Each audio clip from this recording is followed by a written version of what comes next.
안녕하십니까? 삶의 지혜와 깊이를 나누는 시간입니다. 오늘 여러분과 함께 나눌 이야기는 우리 마음속 가장 깊은 곳에 자리한 질문에서 시작됩니다. 바로 진정한 만족에 관한 것입니다. 혹시 지금 마음의 평안을 누리고 계신가요?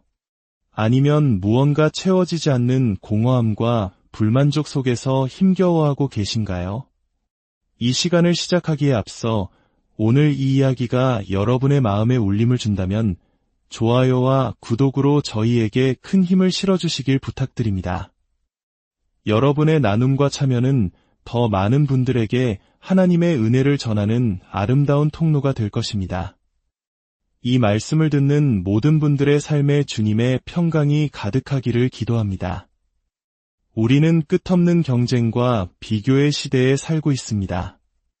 어린 시절부터 더 좋은 성적을 위해, 더 좋은 대학과 직장을 위해 쉼없이 달려왔습니다. 소셜미디어를 열면 다른 사람들의 화려한 성공과 행복한 순간들이 넘쳐나고 우리는 무의식적으로 자신의 삶과 비교하며 초라함을 느끼곤 합니다. 한국 사회에서 흔히 말하는 엄치나 엄친딸이라는 단어처럼 우리는 늘 보이지 않는 누군가와 비교당하며 만족을 잃어버린 채 살아갑니다. 다른 사람이 가진 것, 다른 사람이 누리는 명예, 다른 사람이 이룬 성공을 보며 내 마음속에서는 시기와 질투라는 어두운 감정이 싹틉니다. 성경에서 죄라고 말하는 탐심은 바로 이 불만족의 마음에서 자라나는 독초와 같습니다. 그리고 이 탐심과 시기심은 결코 만족이라는 은혜와 한마음 안에 공존할 수 없습니다. 그런데 지금으로부터 약 2000년 전 우리와는 비교할 수 없을 만큼 춥고 어두운 현실 속에서 역사상 가장 놀라운 만족의 비결을 고백한 한 사람이 있었습니다. 바로 사도 바울입니다. 오늘 우리는 그가 쓴 빌립보서 4장의 말씀을 통해 시대를 초월하여 모든 그리스도인이 반드시 배워야 할 자족의 비밀에 대해 깊이 묵상해 보고자 합니다. 이 편지가 쓰인 배경은 화려한 강대상이 아니라 차가운 돌바닥으로 된 로마의 감옥이었습니다. 사도 바울은 복음을 전했다는 이유로 죄수가 되어 언제 죽을지 모르는 절망적인 상황에 놓여 있었습니다. 그런데 그가 빌립보 교회 성도들에게 보낸 편지에서 이렇게 고백합니다. 빌립보서 4장 11절과 12절의 말씀입니다. 내가 궁핍함으로 말하는 것이 아니니라 어떠한 형편에든지 나는 자족하기를 배웠노니 나는 비천에 처할 줄도 알고 풍부에 처할 줄도 알아 모든 일곳 배부름과 배고픔과 풍부와 궁핍에도 처할 줄 아는 일체의 비결을 배웠노라. 여러분, 이 고백이 얼마나 충격적이고 놀라운지 느껴지십니까? 모든 것을 잃고 가장 비참한 상황에 놓인 사람이 어떤 상황에서든 만족하는 법을 배웠다고 말하고 있습니다. 그는 심지어 그것을 비결이라고 표현합니다. 우리는 보통 만족을 환경의 결과라고 생각합니다. 좋은 집, 안정적인 직장, 풍족한 재산, 건강한 몸이 주어지면 만족할 수 있을 것이라고 믿습니다. 그래서 우리는 그것들을 얻기 위해 평생을 바칩니다. 하지만 사도 바울은 정반대의 이야기를 하고 있습니다. 그의 만족은 감옥이라는 최악의 환경과 아무런 상관이 없었습니다. 오히려 그는 풍요로울 때나 궁핍할 때나 배부를 때나 굶주릴 때나 그 모든 상황을 초월하는 만족의 비밀을 터득했다고 선언합니다. 이것은 우리가 흔히 서점에서 접하는 7일 만에 행복해지는 법이나 성공을 위한 5가지 습관 같은 세상의 방법과는 전혀 다른 차원의 이야기입니다. 기독교적인 만족은 단번에 얻어지는 기술이나 지식이 아닙니다. 바울이 배웠노라라고 강조했듯이 그것은 삶이라는 학교, 특히 하나님의 섭리라는 교실 안에서 수많은 시험과 훈련을 통해 서서히 터득해 나가는 영적인 근육과도 같습니다. 바울의 삶은 그야말로 롤러코스터와 같았습니다. 어느 날은 빌립보의 부유한 여성 사업가였던 리디아의 호화로운 집에서 귀한 손님으로 대접받으며 편안한 밤을 보냈습니다. 아마 그 집에는 깨끗한 수건과 좋은 향기가 나는 비누가 있었을 것입니다. 하지만 또 다른 날에는 아무도 없는 강가나 추운 길 위에서 낡은 담요 한 장의 의지의 밤을 새워야 했습니다. 만약 바울이 우리와 같은 사람이었다면 어땠을까요?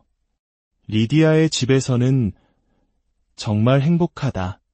평생 이렇게 살고 싶다며 교만해졌을 것이고, 길 위에서는 내 인생은 왜 이 모양일까? 그때 그 집이 그립다며 절망하고 불평했을 것입니다. 그의 행복과 불행은 전적으로 환경에 의해 좌우되었을 것입니다. 하지만 그는 달랐습니다. 그는 풍요에 도취되지도 궁핍에 압도당하지도 않는 법을 배웠습니다. 어떻게 그것이 가능했을까요? 그 비밀의 핵심이 바로 빌립보서 4장 13절에 나옵니다. 우리에게 너무나도 익숙하고 또 동시에 가장 많이 오해받는 구절이기도 합니다. 내게 능력 주시는 자 안에서 내가 모든 것을 할 수 있느니라. 많은 사람들이 이 구절을 마치 만능 열쇠처럼 생각합니다. 어려운 시험을 앞두고 중요한 사업 계약을 앞두고 이 말씀을 믿으면 무엇이든 할 수 있다는 자기 암시적인 구호로 사용하곤 합니다. 물론 그 믿음이 귀하지만 바울이 말한 본래 의도와는 거리가 있습니다. 이 구절의 진정한 의미는 내가 원하는 모든 것을 이룰 수 있다는 것이 아닙니다. 문맥 속에서 이 구절은 그리스도께서 주시는 힘으로 나는 부유함 속에서도 교만하지 않고 겸손할 수 있으며 가난과 역경 속에서도 절망하지 않고 평온할 수 있다는 뜻입니다. 이것은 세상적인 성공을 위한 주문이 아니라 어떤 상황에서도 영적인 평정심과 만족을 지킬 수 있는 능력의 근원이 어디에 있는지를 밝히는 위대한 선언입니다. 이는 고대 스토아 철학자들이 말하는 자족과도 구별됩니다. 스토아 철학자들은 스스로의 의지와 이성을 단련하여 외부 환경에 흔들리지 않는 경지에 이르려고 했습니다. 그것은 철저히 자기 자신에게 의존하는 자급자족의 정신입니다. 하지만 바울이 말하는 기독교적 만족은 자기 충족이 아닌 그리스도 충족입니다. 내 안의 힘이 아니라 내 안에 계신 그리스도의 능력으로 만족하는 것입니다. 그렇다면 이 놀라운 만족의 비밀은 어떻게 우리 삶에 적용될 수 있을까요? 첫째, 진정한 만족은 나의 상황과 무관하다는 것을 깨달아야 합니다. 우리의 행복은 일어나는 일에 따라 변하지만 성경이 말하는 기쁨과 만족은 세상의 변화와는 상관없이 우리 안에 계신 그리스도로부터 오는 것입니다.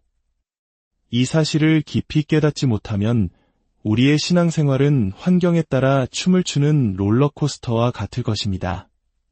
둘째, 진정한 만족은 예수 그리스도와의 깊은 인격적 관계에 뿌리를 둡니다. 빌립보서 4장 13절의 능력은 3장 10절의 소망 없이는 불가능합니다. 바울은 3장 10절에서 내가 그리스도와 그 부활의 권능과 그 고난에 참여함을 알고자 하여 라고 고백했습니다. 그는 먼저 그리스도를 알기를 원했습니다. 그리스도를 아는 깊이가 곧 모든 것을 할 수 있는 능력의 깊이가 되기 때문입니다. 우리는 스스로에게 정직하게 물어야 합니다. 나는 정말로 예수님을 인격적으로 알고 있는가? 아니면 단지 그분에 관한 지식을 쌓고 종교적인 의무를 다하고 있을 뿐인가? 주일마다 교회에 출석하고 기도하고 헌금하는 행위 자체가 그리스도를 아는 것과 동일하지는 않습니다. 진정으로 그분을 나의 모든 것이라 고백하고 세상의 그 어떤 다이아몬드보다 그분을 귀하게 여길 때 세상의 것들은 그 빛을 잃기 시작합니다. 내 사무실 문에 달린 명패의 크기, 내가 사는 아파트의 평수, 내가 타는 자동차의 종류가 더 이상 나의 가치를 증명하지 못하게 됩니다. 셋째, 진정한 만족은 하나님의 섭리를 온전히 신뢰하는 것에서 오는 열매입니다. 하나님의 섭리라는 학교에 입학할 때 우리는 비로소 만족을 배우기 시작합니다. 시편 139편은 하나님께서 어머니의 모태에서부터 나를 얼마나 신묘막측하게 지으셨는지 노래합니다.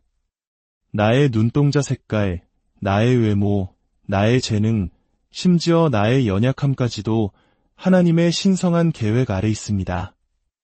우리는 거울 앞에 서서 자신의 모습에 불평할 때가 많습니다. 하지만 하나님의 관점에서 본다면 나는 그분의 가장 위대한 걸작품입니다. 나를 만드신 분을 신뢰할 때 우리는 비로소 나 자신과 화해하고 만족할 수 있게 됩니다. 나의 부모님, 내가 태어난 환경, 내가 겪어온 삶의 모든 여정 또한 하나님의 섭리 안에 있습니다. 이 모든 것을 그분의 선하신 계획으로 받아들일 때 우리는 불만족의 늪에서 빠져나와 감사의 땅을 걷게 됩니다. 사랑하는 여러분, 기독교적 만족의 가장 높은 경지는 이것입니다. 바로 나의 가장 큰 야망이 오직 주님께 속하고 그분의 처분에 나를 온전히 맡기는 것이 되는 순간입니다. 내 인생의 계획을 내가 세우는 것이 아니라 주님께서 나를 통해 그분의 계획을 이루시도록 나를 비워내는 것입니다. 이것이 바로 바울이 발견한 일체의 비결이었습니다. 말씀을 맺겠습니다.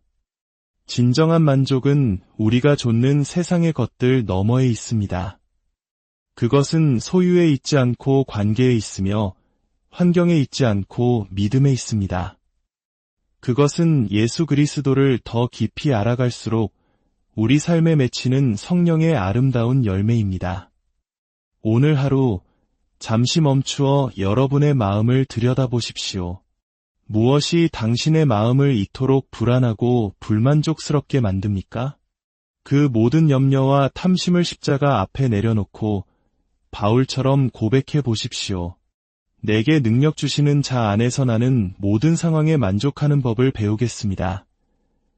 이 고백이 여러분의 삶을 변화시키는 시작점이 되기를 바랍니다. 함께 기도하겠습니다. 하나님 아버지, 세상의 기준으로 저희 자신을 판단하며 늘 불만족 속에 살았던 저희의 연약함을 고백합니다. 저희의 마음을 시기와 탐심으로부터 지켜주시고 오직 주님 안에서 참된 만족을 누리는 법을 가르쳐 주옵소서. 풍부할 때나 궁핍할 때나 그 어떤 상황 속에서도 흔들리지 않는 믿음을 주시고 저희의 가장 큰 소망이 오직 주님을 더 깊이 알아가는 것이 되게 하옵소서. 주님 한 분만으로 만족하는 자족의 비밀을 깨닫는 은혜를 허락하여 주시옵소서. 우리 주 예수 그리스도의 이름으로 기도드립니다.